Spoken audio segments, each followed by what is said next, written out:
Welcome back to the channel at Down Under Guna Watch Day.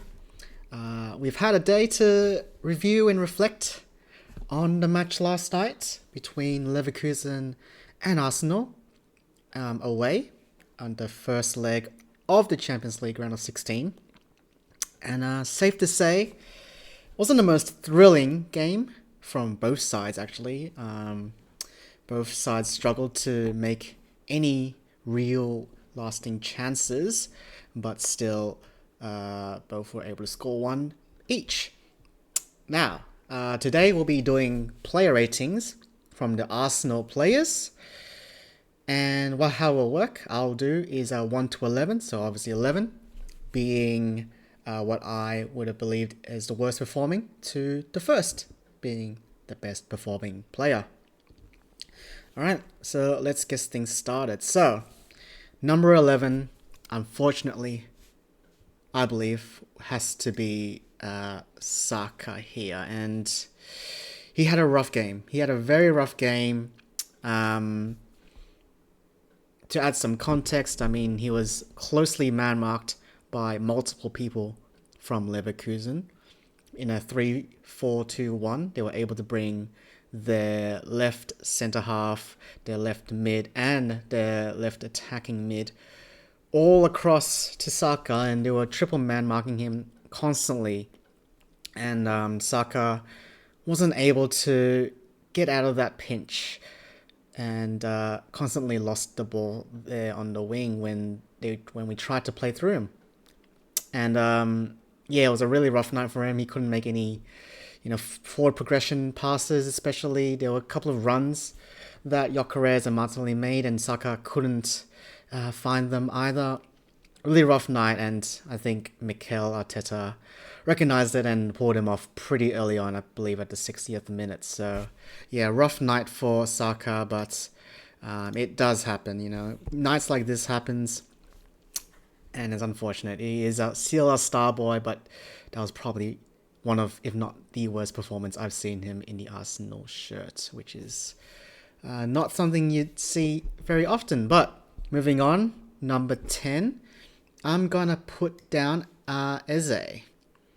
Now, Eze, he has a problem against lower blocks where he just doesn't find his ability to get involved in the game against lower blocks. Leverkusen, especially going up a goal, they were very happy to sit deep, like we always see in the Premier League against the lower side. But yeah, again, Eze still couldn't find his footing in these sorts of games, and when a low block is established, he just doesn't find a way to touch the ball.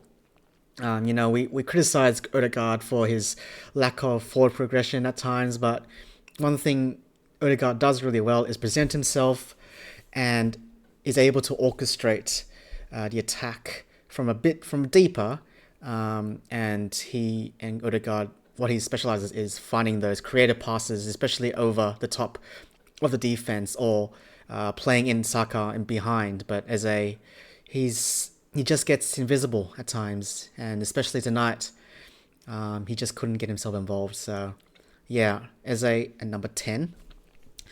Number 9, I have to say it's gonna be harsh on him, but Gyökeres, unfortunately, because of Saka and Eze's inability to get involved in the game, it does directly impact the striker, the number 9 there, and he couldn't get any balls to his feet. Couldn't find his runs weren't being rewarded at the right times.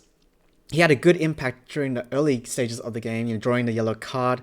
If he had gone past the defender there that fouled him, he would have been right on goal and probably could have had a goal there. So, yeah, he is stuck at number 9 because of how the game unfolded. But yeah, unfortunately, this is one of those games where there was no service, unfortunately, and he just couldn't get involved. No shots attempted either. A couple of good hold-up areas here and there, but outside of that, I think as a whole, the attack struggled, and they'll probably extend to also unfortunately, Martinelli, coming in at number 8, completing the front four as the bottom four, and it is reflective of how the game went. We were unable to create many chances, and Martinelli grew into the game a bit. He started off pretty slow, not being brave enough, not willing to dribble through past his defender at the right back there. But towards the end of the game, he started to, be a little bit more confident, be a little bit more brave. He was willing to take on his man, beat the defender, and he did so quite often in the second half, actually, drawing the yellow card late in the game at the edge of the box, whipping in some crosses, especially early in the game where he actually found himself with a good goal-scoring opportunity, but bangs in against the crossbar there. So was responsible for probably one of our best chances of the game. Couldn't finish it off, but yeah, is reflective of how hard our front line struggled, with all 4 of them being at our bottom 4 here. Number 7, I'm gonna put in Zubimendi here. I think defensively he was very solid. He tracked back pretty well, but we signed him for his creativity, for his forward movement, and he wasn't able to impact the game in that sense. He's our deep lying playmaker, and he wasn't able to make any real plays for our forward line. But defensively, he was quite solid, and yeah, helping out the back line whenever he could, tracking back, along with Declan Rice, who I will put also right above Zubimendi at number 6. And Rice couldn't impose himself in the game going forward, but same as Zubimendi, tracking back pretty well, limiting Leverkusen's chances, and yeah, did a pretty good job, but nothing overall too exciting from our both pivot defensive midfielders. Number 5, I'm gonna put in Timber at number 5. Why Timber? It is a instruction thing, I believe, that he finds himself in the box instead of Saka. Timber's the one inside, and Saka's out wide playing the touchline winger there. It's not something that I like. Maybe because I'm so accustomed to watching Ben White doing the overlap runs around the wing touchline there, and giving an option for Saka to lay it off, and Ben White then puts in one of his very patterned crosses into the area. And maybe that was something that was missed in this game by Arteta. Maybe that overlap by the fullback was something that we needed to give that creativity, give that forward progression. But instead, it was Timber that was inside, receiving the balls in the penalty area.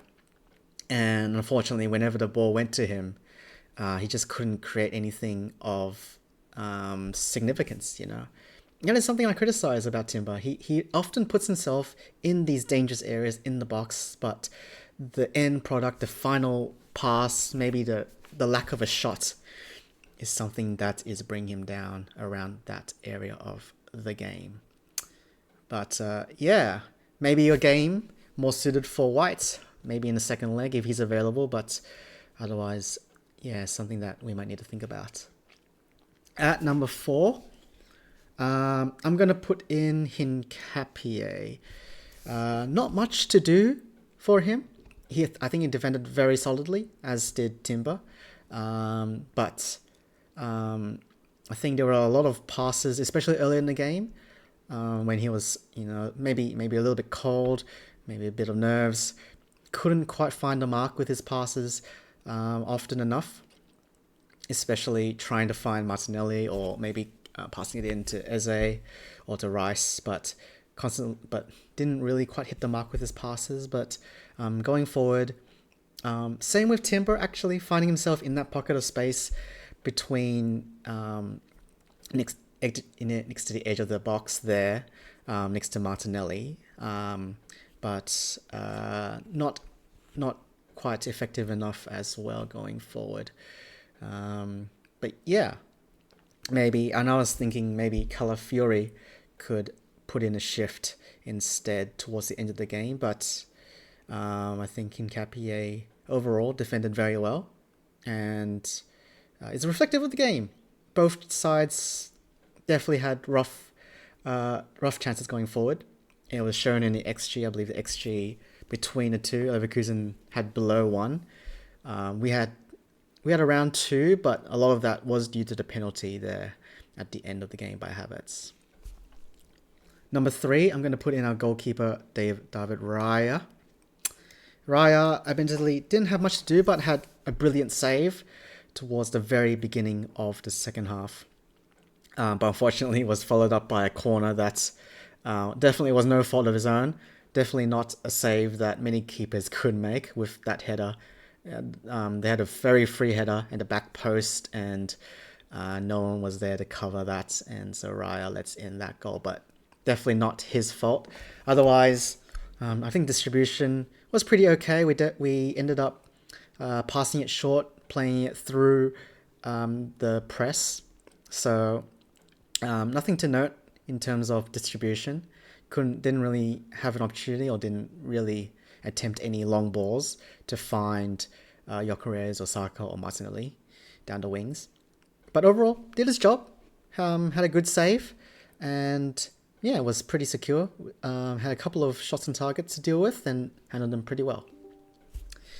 Number 2, I'm going to put in Saliba here. And Saliba, look, Leverkusen couldn't create anything, and both Saliba and Gabriel were main reasons of it. They handled the forward line quite well together and limited the chances, and the crosses that came in were all dealt with pretty easily by Saliba. Had some good forward carries, which you like to see, and that is part of Saliba's game that we really enjoy. His ability to be brave, take the game on, dribble through the midfield there. Something that maybe Rice or Zubimendi should be doing, but instead Saliba does have that quality, does have that technical ability to have the ball at his feet and be very comfortable with it. Number 1, I'm just going to put in Gabriel. In no significant moments in the game that pops up. He did take a shot to the chin, which was I guess a highlight of the game. But overall, very solid performance in Gabriel. Unfortunately, no corners that ended up in his target area. No set pieces that he could lay claim to on top of his head. But overall, yeah, very solid performance. Limited the chances that Bayer had. Had some very nice blocks, some good tackles. And overall, yeah, commanding performance from our backline. As you can see, top 5, all of our defenders and our goalkeeper. So, yeah, overall, look, the game wasn't very exciting. Both teams struggled, but we also struggled to make any progressive movements in the area. We had, towards the end of the game, we had quite a few touches in the box, actually, and most of it, special mention definitely to our subs, to Madueke especially, who came on very early for Saka in the second half and made a lot of things happen. He was brave. He was willing to take the game on, and that's one thing that we should really enjoy about Madueke. His ability or his mentality to always take the game on, never backing down, never being afraid of the moment. So yeah, that is a quality of Madueke's that we really, really desperately needed last night. And obviously winning the pen, you may definitely one of the softer pens, but it was definitely a pen. The defender Tillman made a challenge from behind, and when you're challenging from behind in the box, slide tackling like that, you're definitely putting up a risk of making contact with the player and giving a penalty, which he definitely did. And also, Havertz coming on, slotting in a very clinical penalty for us, leveling the game up 1-1, a very significant goal, a 1-0, a loss. Even going back to the Emirates, where we have a great record this season, you definitely don't want to be losing going into that game, because it does put a lot of pressure, and obviously we do struggle against a low block situation, which Leverkusen could have utilised if they were 1-up going to our home. But anyway, this is my player rankings, and I hope you've enjoyed that. Comment and subscribe, and we'll see you in the next one. We'll be playing against, I believe, Everton on the Sunday morning for me. So, see you then.